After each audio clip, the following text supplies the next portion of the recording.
Boa noite. Eu Se não, apresenta aí para a turma. nunca tinha usado esse Meet, não. Muito obrigado pelas palavras, né, Jamil? Somos amigos aí, eu agradeço bastante e, e acho que é muito generoso da sua parte. É, Pessoal, o meu nome é Guilherme Ferreira, eu sou professor de Direito, como já me bem disse, eu dou aula aqui na Fazem, Vespasiano, tem semestre que eu também estou na PUC, e eu tenho tentado auxiliar bastante os alunos na perspectiva de simplificar a pesquisa acadêmica. E esse simplificar, ele não pode nem ser confundido com vulgarizar, piorar, deixar a qualidade de lado. É mesmo porque é muito comum que pessoas que discutem o método a fundo, que discutem a ciência a fundo, cheguem para um aluno da graduação e fica ali naquele debate, que é um debate que é filosófico, e ele é importante ser feito nos espaços adequados. Às vezes, para algum espaço assim, que a pessoa quer algo prático para poder desenvolver a pesquisa dela, tem coisa que não é tão relevante. Então, é meio que tentar simplificar isso. Eu tenho feito alguns vídeos por demanda das pessoas, está no YouTube. Hoje eu até mexi um pouco lá, mudei, eu coloquei o nome do canal como Monografia Passo a Passo. Só que pode encontrar também pelo meu nome, que é Guilherme Ferreira, professor Guilherme Ferreira. Na divulgação científica tem o podcast, o Papo Direto, vocês podem ouvir, principalmente aqueles que já curtem ouvir um podcast. E tem o Instagram, que é @guilhermeferreira.prof. Mas vão gastar tempo seus à toa, não. Vão no que é certeiro aqui, que é a questão do fichamento.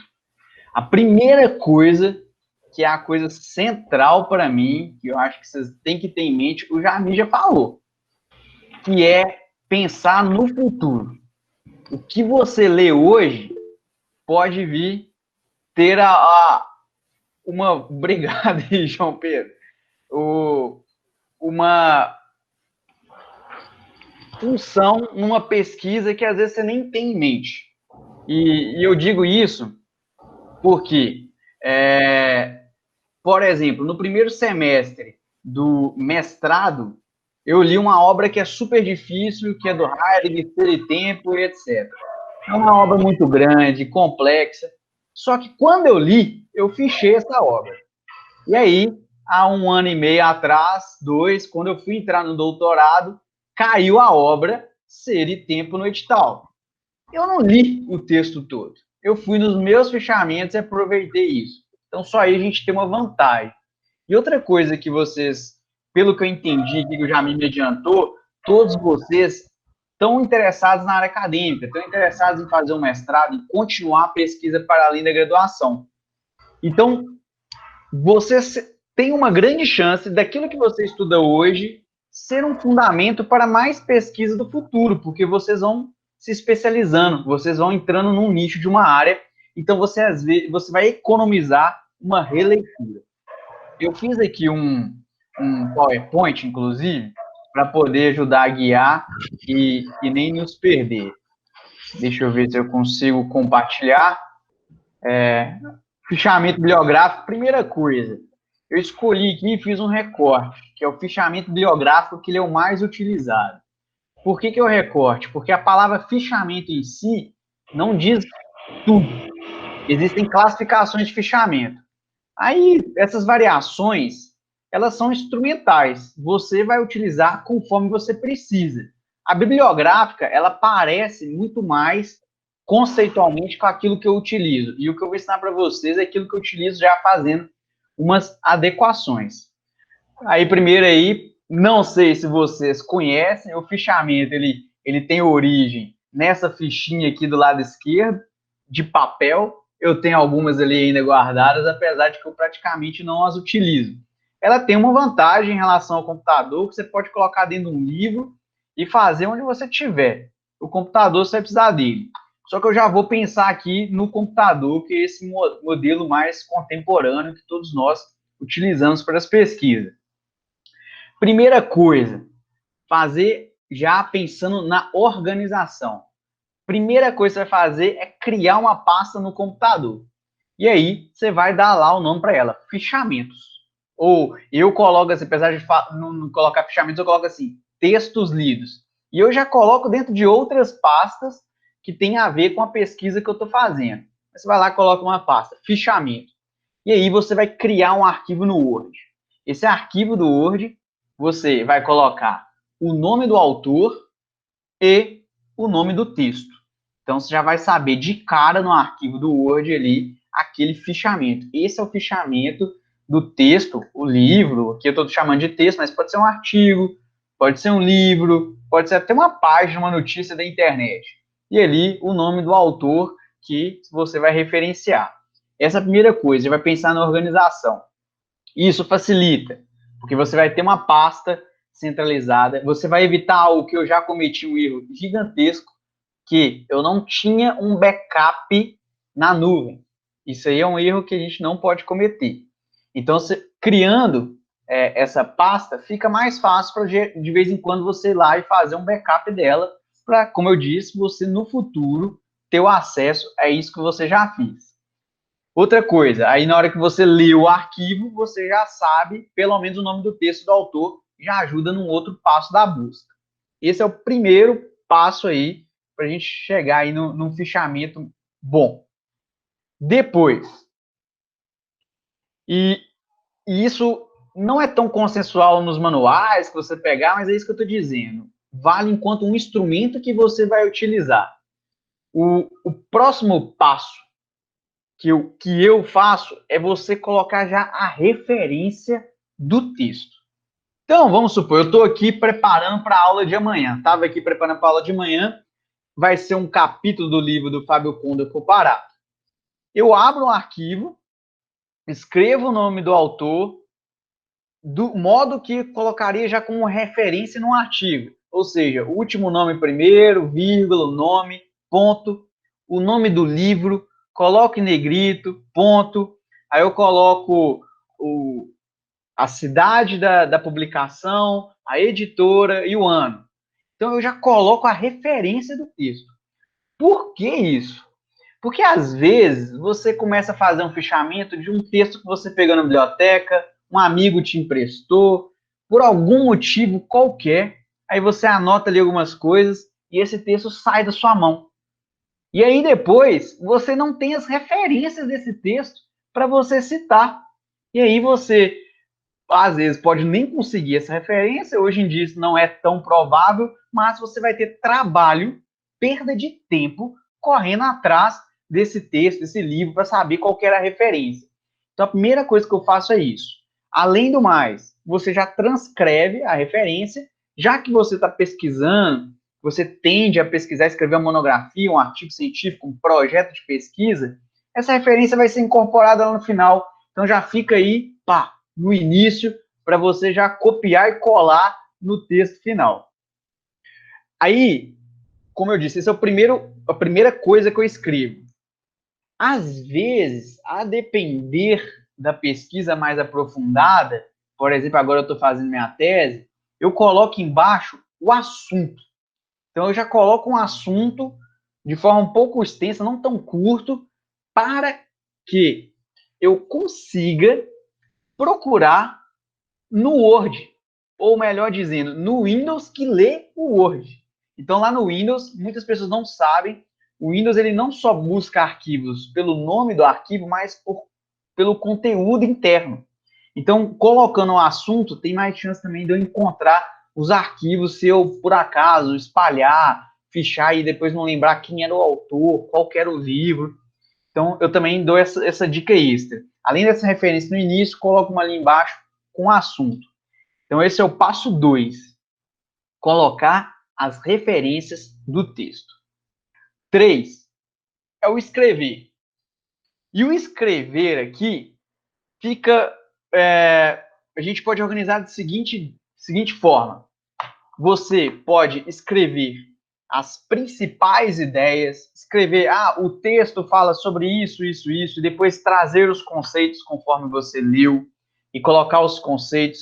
Então, você pode tanto fazer de uma forma mais geral, coloca duas, três linhas, escrevendo genericamente do que era o texto. eu tô fichando um livro, por exemplo, o nome do livro é A Vida Secreta dos Animais. Aí ele fala sobre várias questões dos animais, sentimentos, inteligências, emoções. E aí eu posso fazer um fichamento que eu escreva lá, o texto fala sobre isso, o livro fala sobre isso. Então eu posso vir e colocar principais ideias, ideias que me chamaram muita atenção e escrever. E aqui eu levanto um cálculo que você deve fazer no momento da sua leitura. Por quê? Quanto mais completo tiver esse fichamento, quanto mais você escrever ali, menos chance você terá de ter que reler. Que reler é perda de tempo. Não sei se vocês perceberam. O que eu estou querendo mostrar aqui para vocês é ganhar tempo e qualidade na sua pesquisa. Só que, por outro lado, quanto mais tempo você gastar anotando, mais tempo você gastou também ali para fazer o fichamento. Ou seja, é bom você... É meio que aquela brincadeira que o professor faz, principalmente o professor de OAB, que o aluno grifa ou passa a caneta de marca-texto nas coisas mais importantes do texto. Aí ele levanta assim, o texto é todo laranja. É mais ou menos isso. Se você grifa tudo, você perdeu a noção do que é destacar. Se você anotou tudo, você também não ganhou muita coisa, porque você poderia reler depois, ou ter um xerox guardado dentro de casa. Então é bom fazer esse cálculo, de anotar o que é importante. Então aí é escrever as ideias que estão no texto, que chamaram a atenção para você. Aqui eu já chamo um alerta. Se você lê de maneira direcionada, você já tem uma monografia que você está fazendo, você sabe qual que é o seu problema. Você vai escrever aquilo de forma direcionada. E às vezes você pode perder, assim, acabou perdendo alguma informação que naquele momento não era tão importante, e aí ficou sem fazer esse fichamento. Então é bom também pensar nisso. Essa ideia, ela não é para minha monografia agora, mas ela é muito interessante, ela é muito importante, é um conceito muito básico deste autor, é bom que eu deixe aqui. Então eu vou lá e ficho também essa ideia. E uma outra coisa que muitas pessoas não fazem é o seguinte: quando eu estava fazendo mestrado, eu tinha aquele computador pequenininho, 7, 8 polegadas. Eu deixava ele debaixo da cama, porque eu deitava para dormir e ficava pensando e vinha uma ideia. Abria ele e anotava essa ideia. Às vezes, no dia seguinte, você olhava para a ideia e falava assim, putz, essa ideia aqui não tem sentido nenhum, não é importante nem nada. Mas, outras vezes, você abria e falava assim, nossa, essa ideia aqui vai me ajudar a fazer uma conexão dentro de um capítulo que eu não estava conseguindo pensar. E o que eu estou querendo dizer com isso?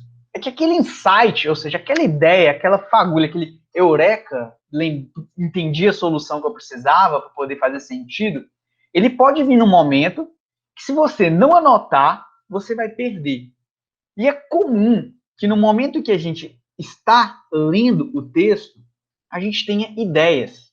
Então, quando você transcrever ideias do autor, você pode acrescentar análise às informações que você está trazendo ali. Então, você pode colocar, essa ideia do autor X combina muito com o autor Y. Então, eu estou lá lendo Habermas. Nossa, essa ideia do Habermas, ela contradiz o que o John Rawls disse. Então, aqui eu tenho que tomar cuidado para não conciliar duas coisas antagônicas.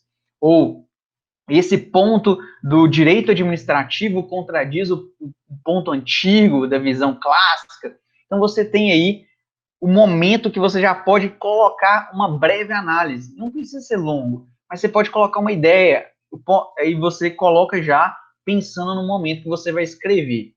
Inclusive, eu vou dizer que, às vezes, eu abro um capítulo de um artigo ou de uma dissertação, que seja, e eu vou recortando os meus comentários dos meus fichamentos e vou colando ali. E depois eu vou só fazendo uma conexão. Por quê? Porque já é a minha análise sobre as leituras que eu fiz.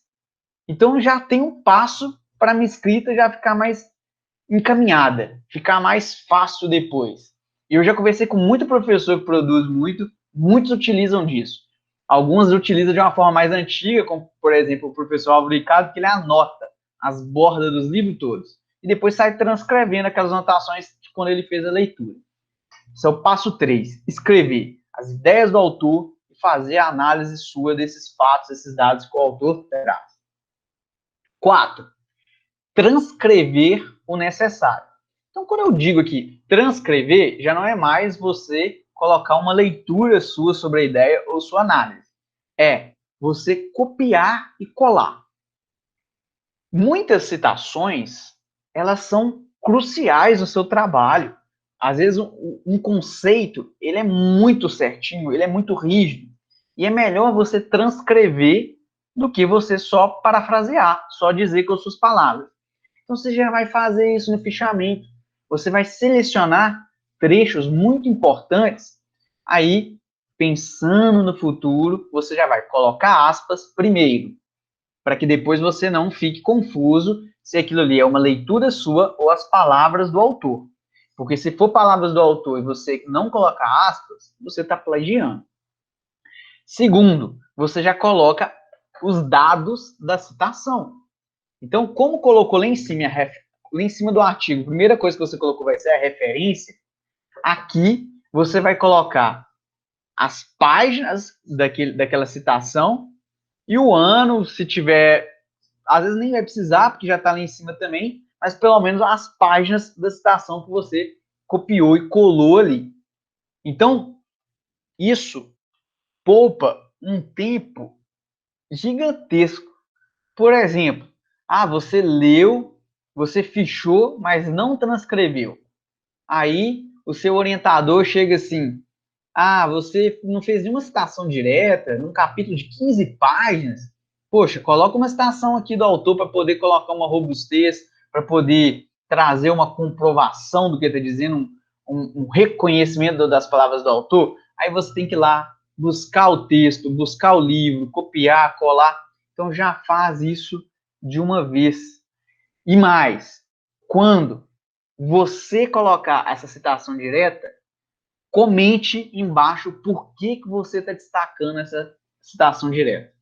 E assim, você tem ali uma estrutura de colocou a citação, está com a página, e colocar eu destaquei este conceito de interesse público porque ele é inovador e traz a possibilidade de discutirmos democracia no país atualmente, na esfera da máquina pública.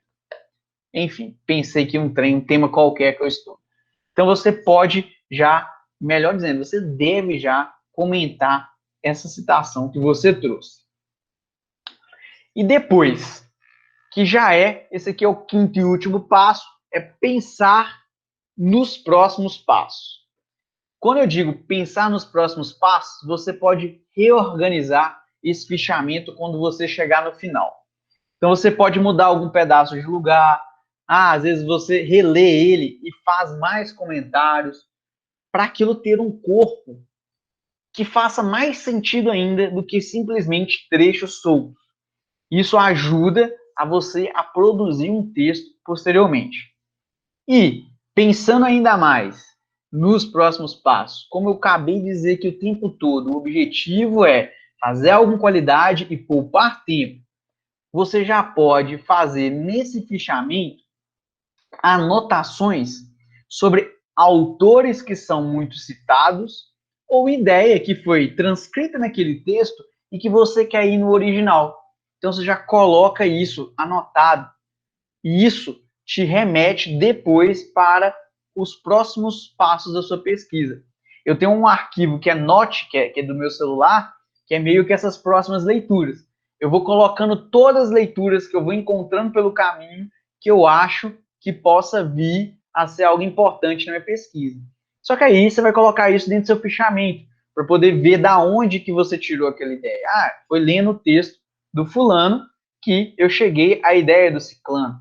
E isso depois vai te ajudar, inclusive, a fazer os dois, aquilo que a gente chama de fazer os dois autores conversarem no texto, né? Que é trazer o confronto das ideias dos autores, ou a complementação deles. E isso já fazendo essa indicação. Se você vê que um autor é citado num texto, possivelmente, ou ele está sendo contradito, ou ele está sendo reafirmado. E você consegue fazer essa ligação das duas ideias.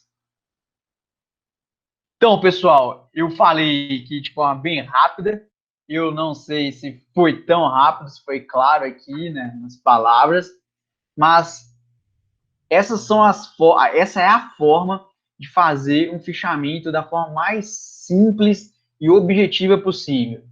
Fazer um arquivo com um nome bem feito, salvando numa pastinha bem organizado, nome bem feito, autor e o nome do texto. Depois, você vai colocar a referência lá no cabeçalho. Depois, você vai trazer as ideias do autor, fazendo seus comentários. Não esquecer de colocar citações diretas, porque elas são importantes, principalmente porque muitos professores, orientadores, revistas, elas gostam, quando elas veem citação direta, você está trazendo um argumento um pouco de autoridade. Eu nem sou tão a favor disso, eu sou a favor da citação indireta, é claro, porque ninguém fala do nada, né? Todo mundo estuda e pesquisa. Quem fala do nada geralmente afirma que a Terra é plana. E, por último, já pensar nos próximos passos e colocar dentro desse fichamento possíveis autores que você vai verificar ou conceitos que você vai pesquisar em outro material. E assim você tem um fichamento que aí, como eu disse, é um fichamento mais contemporâneo, que é um fichamento bibliográfico no computador. E se você raiz, quiser fazer na mão, é só você fazer tudo isso que eu falei na fichazinha. Se a ficha for necessária para um texto mais de uma ficha, não esqueça nunca de numerar os lados das fichas. Eu já fiz um fichamento de 14 páginas, 14 fichas, e depois eu não numerei eles e fiquei lá tentando ler, tentando conectar para poder fazer a numeração. Bem, é isso. Alguém tem alguma dúvida, alguma pergunta? Guilherme? Sim. Vou abrir aí a dúvida para o pessoal, e aí depois eu vou comentar algumas coisas aí, reforçando algumas coisas que você falou. Pessoal, alguém tem alguma questão aí para fazer para o Guilherme? Dúvidas sobre essa questão de fichamento? Quem que já começou a fazer algum fichamento e está meio perdido? Ou vai começar a partir de agora? Que vocês podem fazer pergunta, aproveita que o Guilherme está aí, viu? O pessoal aqui é meio tímido, viu, Guilherme? Vocês são tímidos? São todos Então, alunos lá da faculdade? são, assim, a maioria aqui é da UFJF, alguns já formaram, e outros estão na graduação ainda. O Entendi. João Pedro, que achou lindo, ele é da Bahia, é baiano. O baiano é assim, né? Mais Baiana. expansivo. E esse fichamento também, a gente fala muito para fazer artigo, para fazer projeto de pesquisa, mas eles também são bons para estudos também, né? Quando professores cobram textos mais rígidos, assim, o texto, é bom você fazer um fichamento também. E é como eu falei, eu penso sempre isso. Tudo que eu leio hoje, eu leio romance, leio José Saramago, eu abro a ficha dele para poder colocar as ideias que eu tenho da leitura. Ô, Guilherme, até para poder falar o seguinte, na verdade, eu tenho uma citação do Lincoln que eu acho muito boa, que ele fala o seguinte: se eu tiver 6 horas para cortar uma árvore, eu vou passar 4 horas afiando o machado. Eu falo o seguinte: a gente aprende 1 trilhão de coisas na faculdade, mas a gente não aprende a afiar o machado. Fichamento, para mim, é afiar o machado. Por quê? Todas as vezes que você for escrever um texto, tudo que você for ler, se você ler e simplesmente descartar aquela leitura e falar assim, já li, pronto, acabou, o que vai acontecer? Quando você tiver que escrever, você vai ter que buscar o livro de novo. É uma coisa que você falou aí.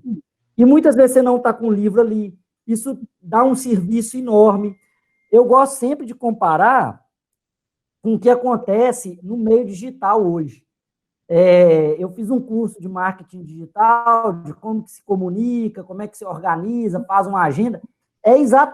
Se pegar 60% do que eles ensinam tem a ver com essa ideia do fichamento. Por quê? O que você tem que fazer? Você tem que pegar algo que já foi produzido, reorganizar, fazer, montar um banco de dados, Quem quer entrar no mundo acadêmico? Quem quer entrar para a advocacia?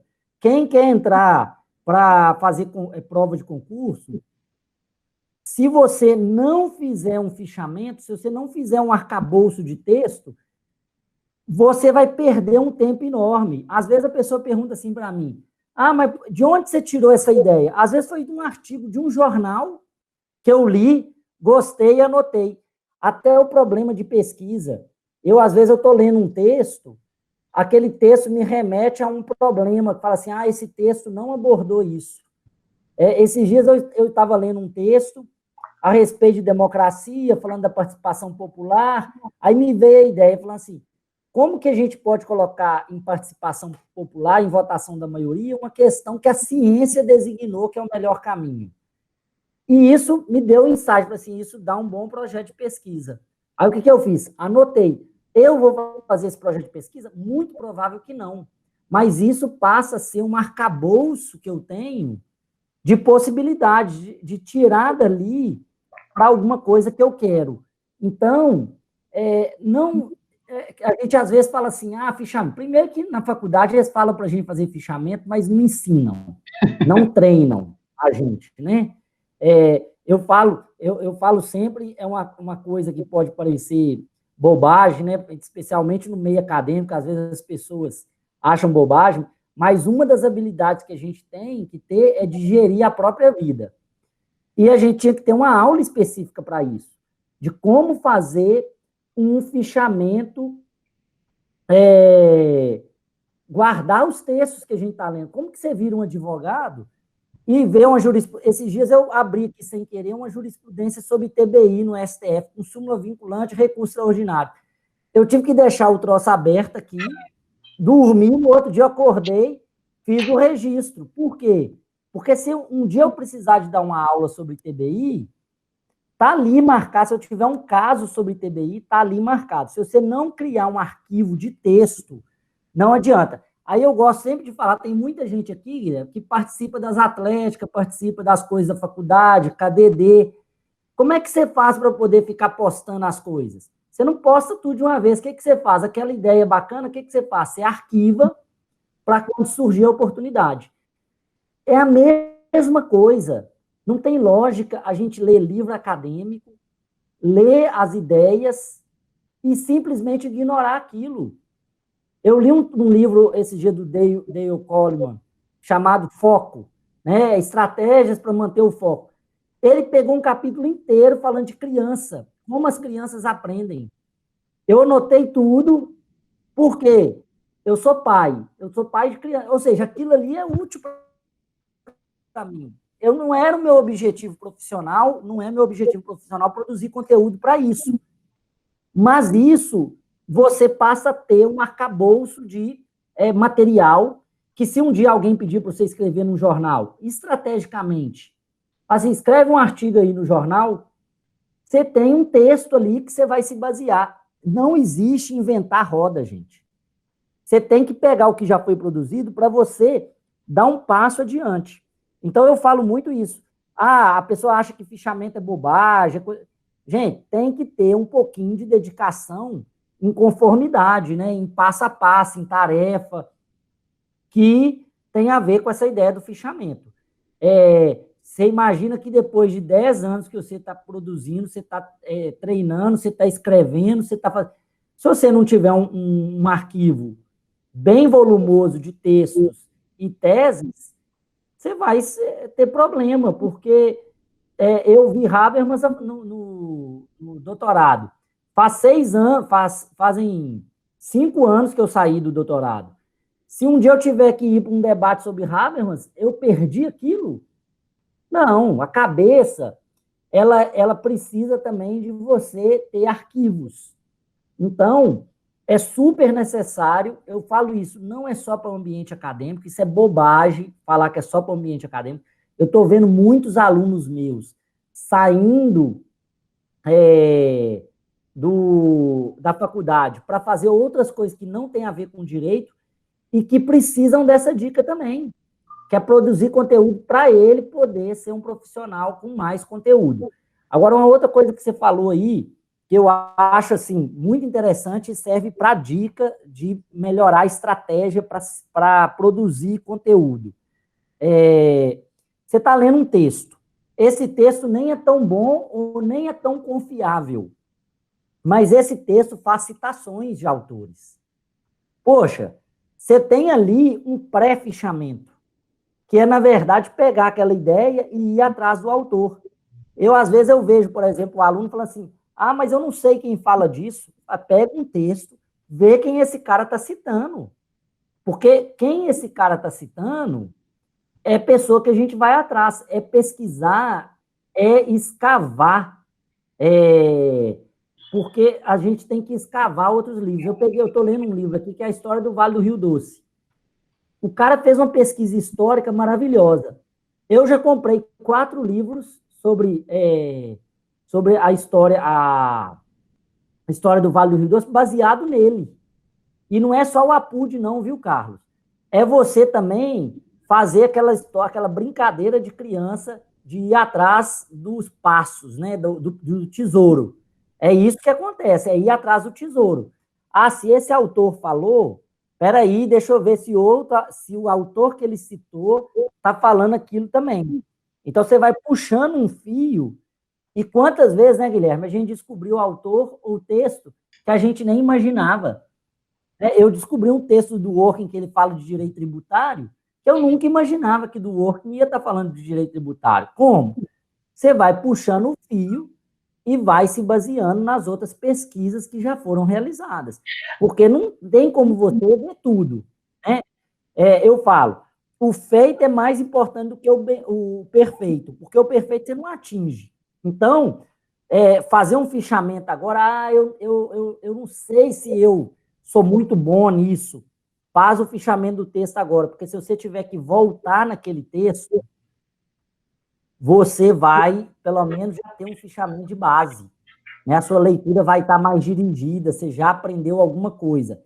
E é dessa forma. Agora, depois que você lê um tanto de texto, fazer um outro texto é muito mais fácil. E aí você já ter conteúdo na mão, ter material produzido para você fazer isso. A Isabelle perguntou aqui, deixa eu ver aqui cerca de quantos textos basilares você acha necessário para começar a construir uma monografia? E aí, Guilherme, responde aí. Essas perguntas de quantos é sempre muito complexa. O que eu faço com os meus orientandos? Eu mando eles dividirem essas literaturas que a gente considera base, que são os manuais ou aqueles calhamaços, coisa que todo mundo cita, e aqueles artigos, aqueles textos que são mais novos, que têm ideias mais inovadoras. E manda eles irem alternando a leitura. E, inclusive, nesses mais novos, o que é citado para a pessoa ir lá e ver no original do mais antigo. É muito difícil assim, falar um número de texto, mas quando eu pego um capítulo, tá semana de monografia aqui, aí tá falando sobre famílias simultâneas. E no conceito de boa-fé, que é o núcleo central do texto da pessoa, ela só cita 2 autores, apresentam uma certa preguiça, assim. Poderia procurar outros autores, nem que seja para colocar lá assim, ó, os autores A, B, C, D e E concordam com isso. Eu fui lá e li e eles concordam. Aqueles conceitos que são os conceitos base, você tem que trazer os nomes que geralmente são os mais citados. Você falar um número é muito complicado. E assim, é meio que aquela questão assim, a depender do professor que está na banca, você vai apanhar de qualquer jeito. Você esqueceu do autor favorito dele, você desagradou ele, você vai apanhar. Isso é mentira, viu, Guilherme? Oi? Isso é mentira, viu? Dependendo do professor, não apanha, não. Se for já na banca, o Carlos adora. É só uma brincadeira, esse modo de falar. Mas é difícil falar um número. Mas é aquilo assim, se você numa página, 2, você citou o mesmo autor 3, 4 vezes, num conceito que é básico, você já está mostrando uma certa preguiça. Você poderia ter ido em outro autor, mostrado que você lia outro autor. E o mais importante é você ter a ideia bem sólida e mostrar que você compreendeu ela com olhares diferentes. Isso que o Jamil falou do puxar o fio, inclusive, nossa pesquisa, ela, em regra, ela é muito mais fácil que de outras áreas. Porque a nossa pesquisa é só ler, a gente não precisa levantar dados, produzir dados.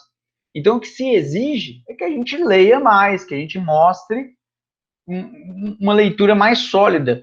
E tem hora que é difícil, assim. Eu fiz um projeto com a tese, eu citei 12 autores sobre o conceito de meio ambiente, e a professora que estava na banca me pediu o conceito de um autor Y. Assim, não tem jeito de falar um número específico.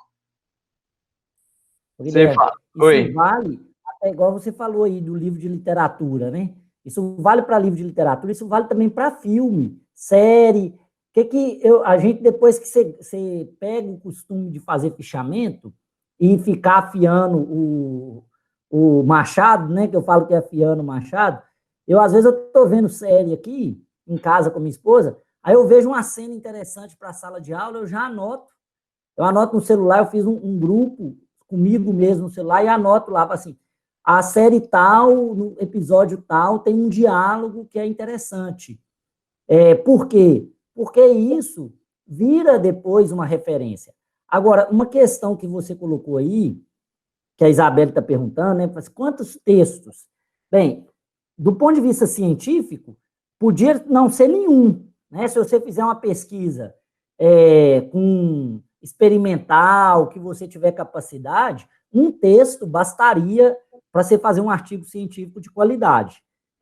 Mas, não, primeiro, é muito difícil você ter essa maturidade para, utilizando somente de uma obra, fazer um texto espetacular. Primeiro, a gente não tem essa maturidade ainda. Algumas pessoas têm, mas nós não temos em regra. Então, por exemplo, você falar assim, tem autores que os livros são de 1000 páginas. Se você for fazer um estudo baseado nesse autor, às vezes você vai gastar mais tempo nesse autor, e aí talvez uma segunda ou terceira referência bibliográfica não fosse tão útil. Mas, estrategicamente, você pensar que você precisa citar pessoas, você precisa mostrar, mais nós que somos do meio acadêmico, do direito, não adianta. Tem que mostrar uma certa erudição para poder você mostrar isso. O que eu sugiro para os meus alunos, até por uma questão de estratégia? Olha, pensa em iniciar o estudo para você falar assim, eu tomo uma base, tente pelo menos de 5 a 10 artigos, para você ter uma conexão. Por quê? Você vai precisar também de ler uma legislação, uma jurisprudência, dependendo da pesquisa que você for fazer. Então, o que eu sugiro para eles? Não é eles se apegarem no número, porque não tem como fazer, igual você mesmo falou. É muito difícil estipular o número. Só que é muito difícil a gente pensar que um bom artigo se escreva sem você ter lido pelo menos 10 artigos. Porque vai ser seu amadurecimento intelectual também. Porque um dos objetivos do TCC é você criar o seu amadurecimento intelectual. Então, eu utilizaria esse número de 5 a 10 boas referências bibliográficas para você falar assim, estou começando a fazer. Mas se eu for pegar, por exemplo, a minha tese de doutorado aqui, ela vai ter de 30 a 40 páginas de referência. Por quê? Porque você leu tudo para o doutorado? Não, toda disciplina que eu fiz, eu guardei um texto com algo que eu achava que era relevante e uma hora aquilo vai me servir, né? Então, até para pontuar isso aí. Quer complementar mais alguma coisa? A Luísa colocou aqui, se ela tiver no computador e quiser até olhar rapidamente, se ela abriu...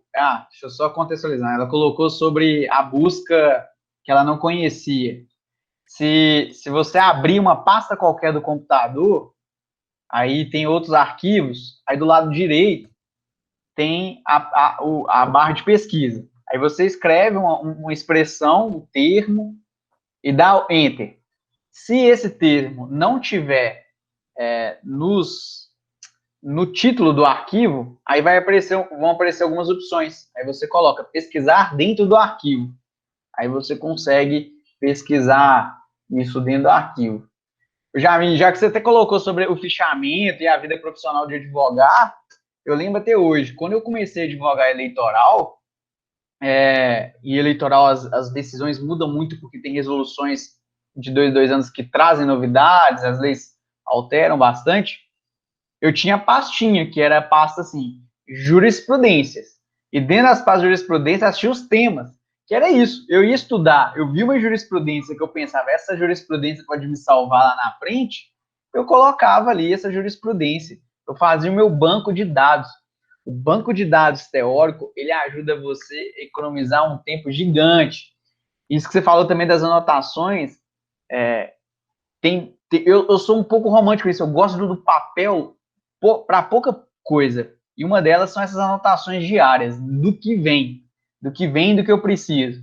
Aí, por exemplo, eu comecei com um podcast. O que eu sabia sobre gravar áudio, sobre microfone, sobre editar áudio? Zero. Aí fui ver vídeos e aulas, etc. Só que é uma enxurrada de informação. Eu preciso delas todas? No primeiro momento, não. Possivelmente nem nunca. Mas aí eu ia anotando aquelas que eu precisava para o primeiro momento. Eu ia selecionando. Porque senão eu ia ter que ficar vendo aquela aula ali várias vezes, lá no futuro. Então eu já sabia o que eu queria e já ia anotando o que eu precisava fazer para poder evitar isso de ter que voltar muito. Claro que tem hora que você vai voltar no que você já leu, no que você já viu. Mas quanto mais você evita, mais você ganha tempo. Ganhar tempo é dos patrimônios, é dos bens mais valiosos. Aqui, Guilherme, mostrando, ó, falar que eu faço também no papel, ó. Deixa eu ver se você vai ver. Esse caderninho meu aqui, ó, cada clipe desse aqui, ó, é um texto ou uma aula que eu vou anotando, uma aula virtual que eu pego e vou anotando a ideia, e eu faço esses, né, que fazia quando a gente era adolescente, né? Aí coloca aqui, porque esse dia eu assisti uma aula de neurociência, voltada para ensino. Poxa, 1 hora eu escrevi umas 6, 7 páginas, ali copiando o que o cara estava falando. Isso é material para caramba, para você produzir artigo, para você produzir postagem, para você poder ensinar para as pessoas. Então, necessariamente, tudo que você fizer, você tem que fazer esse arquivo, né? Eu não gosto de papel. Eu tenho pavor de ter muito papel. Todos os meus papéis estão nessa caixa aqui, ó. Vou mostrar aqui para vocês. Deixa eu ver se dá para ver. Eu coloco tudo aqui e depois eu faço uma limpa. Mas um caderno de anotações, para quem a gente vai ter que ter, não tem jeito. Então, você tem que ter isso. Agora, também, Guilherme, vai ter, tem programas de informática. Quem gostar de programas de informática, tem programas de informática que ajudam a fazer referência. EndNote. Aí, se você procurar na internet, aqueles que forem mais informatizados, tem mecanismos de você registrar essas anotações, digitalmente. Eu acho que quem gosta, né? Eu estou vendo o João Pedro falando aí, né? Eu adoro o livro físico. Eu tenho a seguinte, eu gosto dos dois. Eu gosto do digital e gosto do físico. O que eu faço com o digital? O digital eu uso para poder aquele material que eu preciso ter menos vezes ou mais superficial. Agora, o livro que eu gosto, ou o livro que eu quero ter ele como cabeceira, como referência, eu compro, porque aí eu gosto de ver lá na prateleira, folhear ele. Aí é um método, né? Cada um tem um método diferente aí. Aprendi muito também de Kindle aí com o Guilherme, né? O Guilherme, quando eu fui comprar meu Kindle, eu fiquei perguntando para o Guilherme, como é que você resolve isso? Até que eu não queria entrar num grupo de WhatsApp de livro, aí o Guilherme me passou, não queria, daqui uns dias eu falei assim, me dá aí o grupo de WhatsApp aí de livro. Os caras mandam livro o dia inteiro, mas é fenomenal, né? A Maria Clara está falando... Oi? O meu método é meio que esse também, sobre digital, principalmente para ler.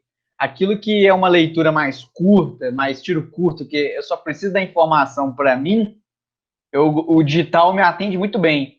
economia de papel, é fácil, é leve, etc. Aí aquilo que eu quero estudar a fundo, quero fazer um material, é bom ter o escrito, o impresso, que aí eu escrevo no livro, eu risco, rabisco, me ajuda muito didaticamente.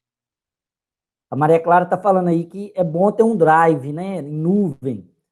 Isso aí eu acho que é sem dúvida. Hoje a gente não pode nem pensar. Quando eu fazia faculdade era o disquetezinho. Agora, nem isso, né? Gente, não confiem em outro. É bom ter drive. E acostumem-se.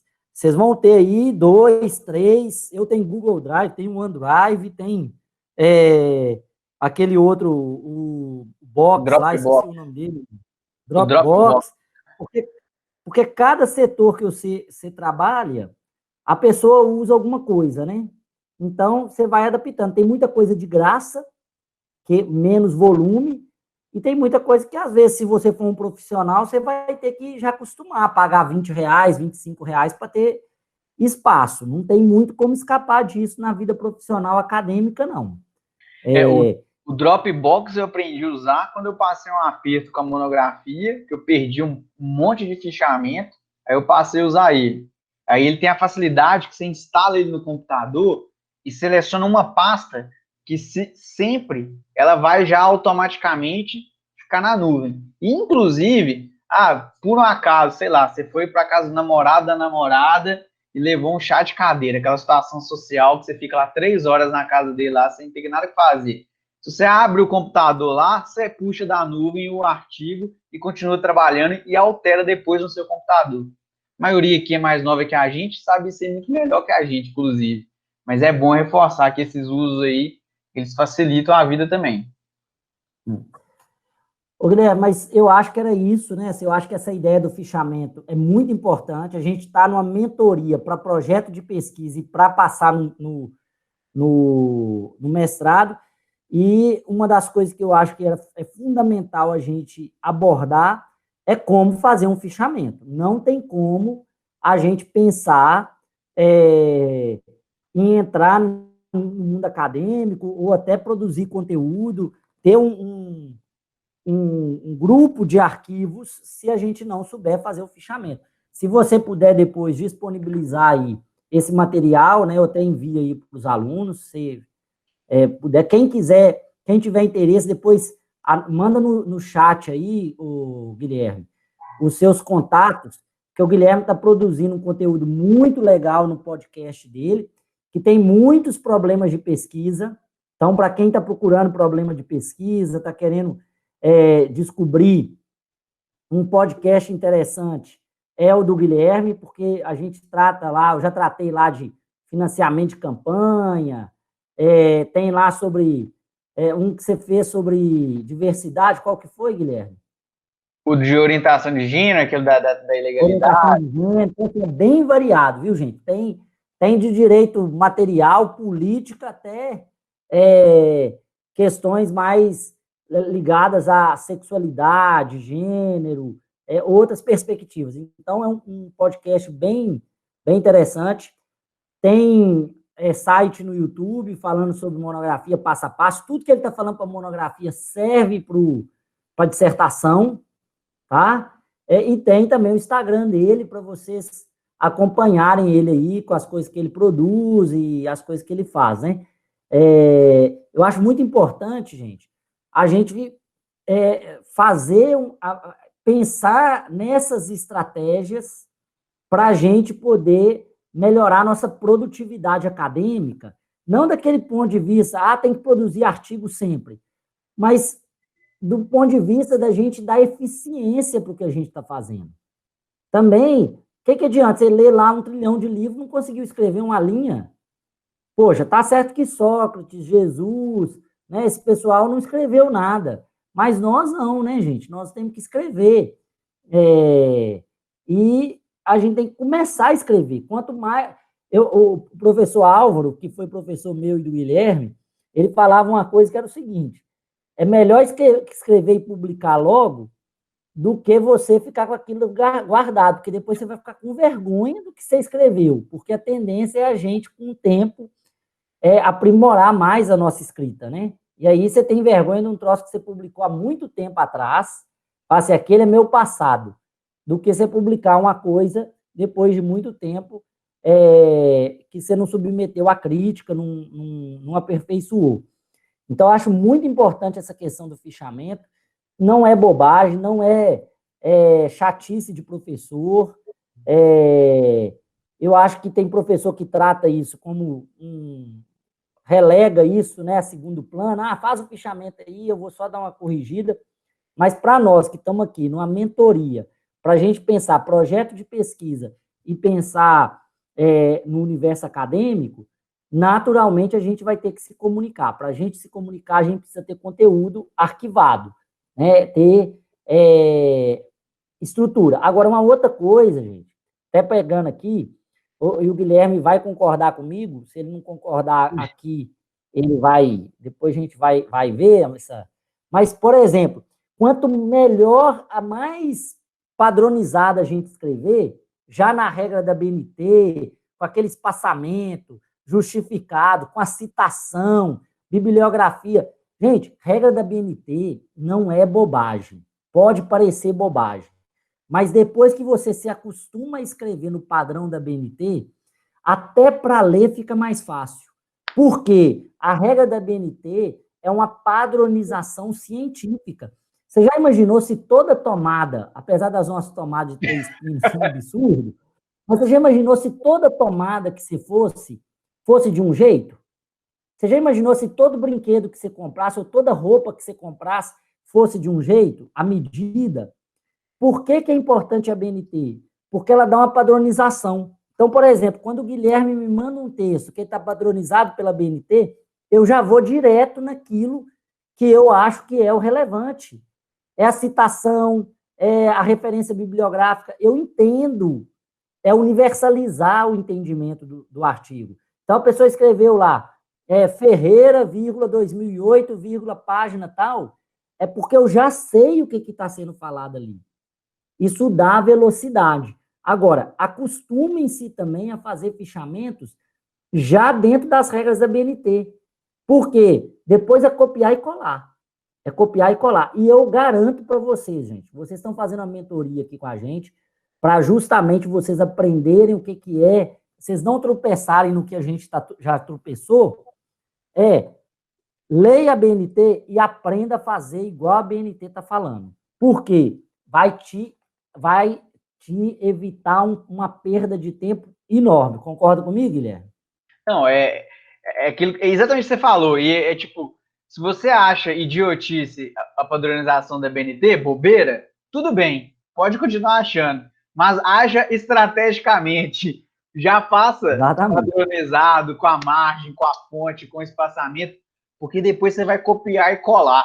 E fazer o fichamento bem feito, isso que o Jamil falou assim, não deixa de fazer, não deixa de escrever, tem que escrever, é o principal passo para quem tem aquele entrave. Assim. Eu li bastante e não estou conseguindo escrever.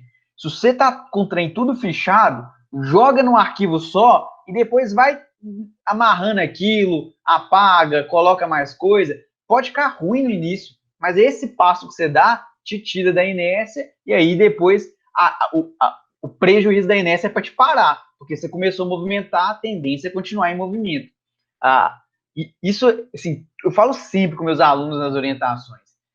Faz o fichamento e depois vai colocando ele ali para poder você tentar amarrar como um texto. A maioria das pessoas não é genial na escrita. A grande maioria é normal. A grande maioria trava para escrever, tem medo de escrever. E é o exercício de escrever que vai fazer sair algo. E se você tem fichado, já te adianta na hora de escrever. Ô, Guilherme, isso aí que você falou serve para vários aspectos. Por exemplo, a gente tem uma mania de querer ser fenomenal, ter um insight maravilhoso, né? Aí, às vezes, a gente é até crítico com os outros, porque escreveu um texto mais ou menos. Tá? Nós temos que entender o seguinte, se nós não temos atributos de excepcionalidade, e, no geral, nós não temos, nós somos pessoas normais.